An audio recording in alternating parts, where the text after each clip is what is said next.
রিফাত একজন জীবন্ত শহীদ, আলহামদুলিল্লাহ। কে জানেন?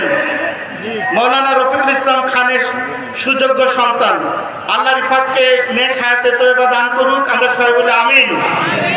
সিরাজগঞ্জের শাহজাদপুর উপজেলা জামায়াতে ইসলামীর উদ্যোগে বৈষম্য বিরোধী ছাত্র আন্দোলনের শহীদদের স্মরণে দোয়া ও গণসমাবেশ অনুষ্ঠিত হয়েছে।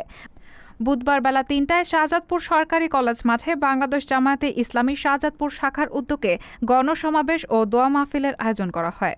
বিশ্বনন্দিত মুফাসসিরে কুরআন, বিশ্বের মুসলমানদের হৃদয় স্পন্দন আল্লামা আব্দুল হোসেন সাইদি সাহেবকে ফাঁসির আদেশ দিয়ে বুকের কলার ঝাঁকিয়ে যিনি গর্ব করতেন, আজকে দেশ থেকে পালানোর সময় সীমা।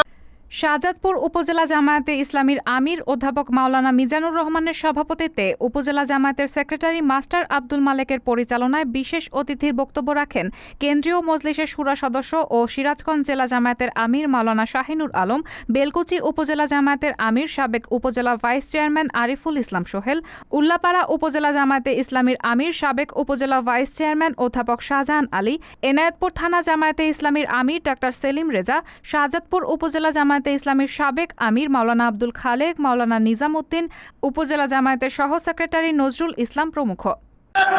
জামায়াত ইসলামীর নেতৃবৃন্দর বিচার করা হয়েছে, অপেক্ষা করুন সেই কোর্টে গণহত্যার দায়ে এই জালিমদের বিচারের দিন ঘনিয়ে আসছে। দোয়া করেন সবাই।